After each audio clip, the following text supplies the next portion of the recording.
On one occasion during the latter half of the 17th century, when the Covenanters, accented on the third syllable, Covenanters, men who fought for religious freedom in the south of Scotland, were being chased by the redcoats over the Penland Hills, which rise to about 1,900 feet, 4 or 5 miles to the south of us here in Edinburgh. And they were impelled to supplicate God for deliverance. What happened? A dense mist came down right at the place and blotted them out, so that their persecutors were baffled and foiled. But God could thus act without the course of the universe being the least altered. We do not require to believe that any law of nature was broken. This is what you would describe as a small detail also.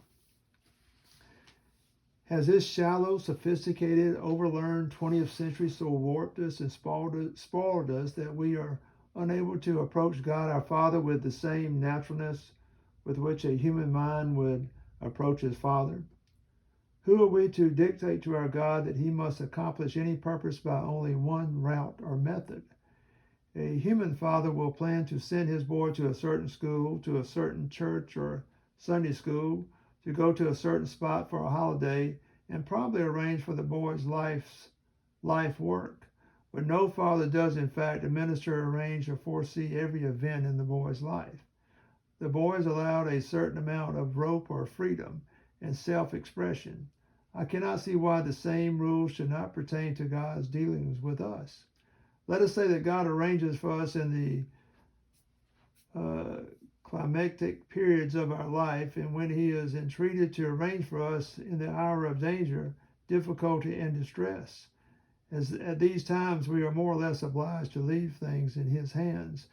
But if there are 4 or 5 routes or methods whereby I may proceed to work each morning, am I obliged to burden my mind each time with the thought that I have no freedom of choice, that each morning God arranges how I shall go?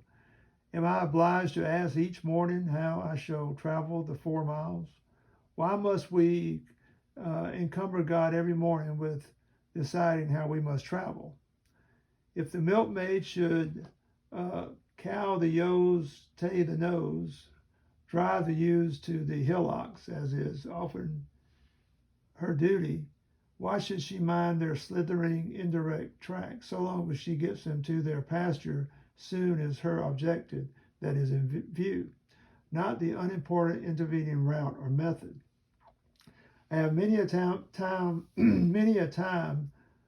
found while approaching a place of interest on foot that there were two or more ways of reaching it.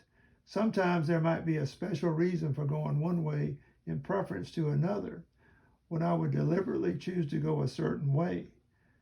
At other times there was nothing to choose between alternative routes, and my sole objective was to the town before me.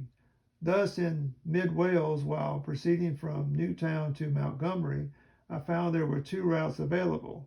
My objective was to reach the ancient village town of Montgomery, noted for the number of savants it produces in proportion to its population, besides its history and situation. As to how I reached it, I was not concerned so long as the road was good and the weather remained fine. The map did not give one of the routes any apparent preference over the other, so I decided upon one of the 2 ways, just as though I had spun a coin to decide for me.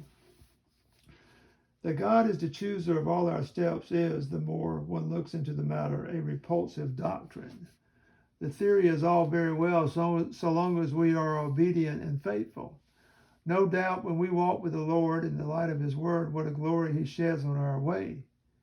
But the unfortunate truth is none of us is always walking with the Lord. None of us is always in the light. None of us is invariably obedient. We dare not say that the Lord plans to direct those steps of ours which lead downwards into evil or wrongdoing. And the Lord has surely made known to us some of the things which are wrong and against his will. This would be like saying that there is no condemnation for those who walk after the flesh, or that all things work for good for those believers who are not going on loving God. Now, why should not God allow of his objectives being reached by different routes? Many of his objectives will be reached through terrible human failures. But does he plan those failures? I might be right or I might be wrong with the present war and the vision found in chapter 7 of Daniel.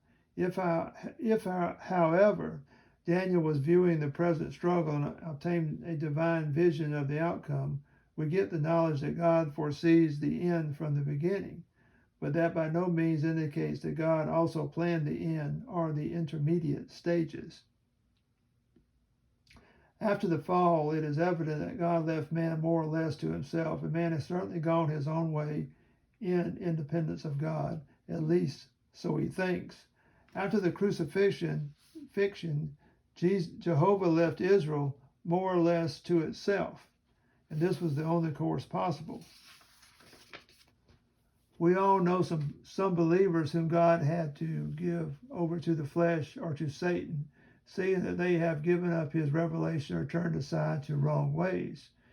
The remainder of this article will follow in another issue. It was in February 1944 that I wrote to Mr. W.H. Drury Ewell about why pray, and I had typed 5 copies so that a few others might read them. He acknowledged my long letter a few days later, but said very little.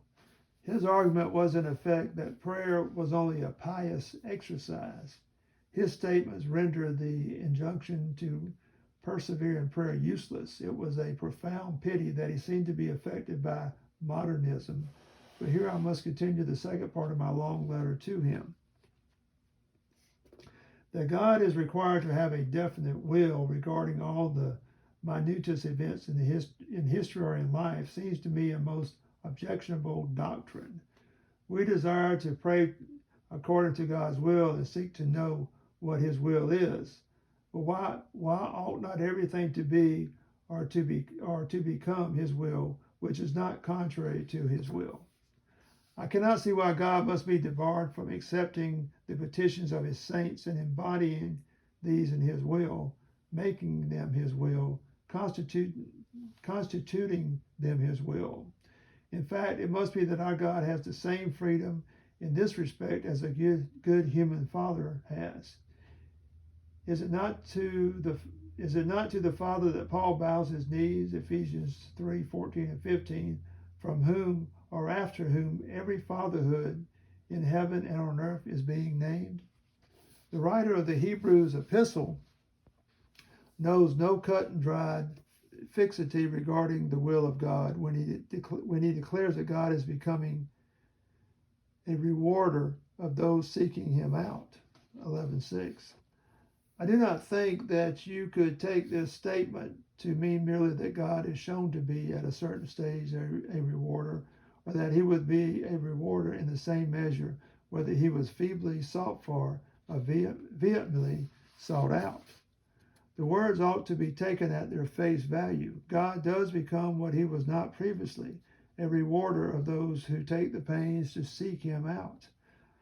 Those who approach God cannot possibly be well-pleasing apart from faith, from the Greek word pistis, P-I-S-T-I-S, loyal trust, loyal adherence, faith plus faithfulness.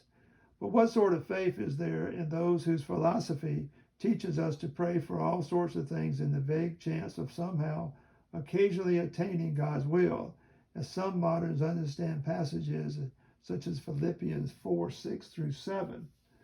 The psalmist set it on record that his heart and flesh crieth out for the living God, Psalm 84:2. The version of the metrical Scottish Psalms is not likely to overstate the case with, my thirsty soul longs vehemently, yea, faints thy courts to see. My very heart and flesh cry out, O living God, for thee.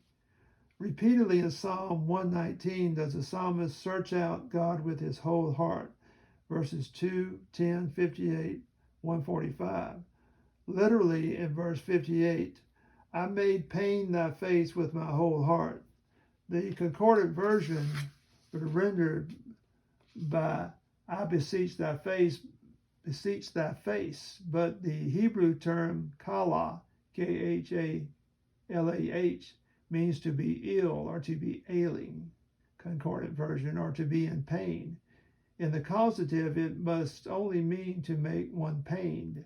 But alas, man seems to have lost the art of making the Lord's face pain with sorrow and sympathy. Would that we might recover the primitive Hebrew truth that man can beseech God with such grief and vehemence that he gives God grief. The same verb rendered in Proverbs 13:12, hope deferred maketh the heart sick, is used of Manasseh in 2 Chronicles 33:12, who in affliction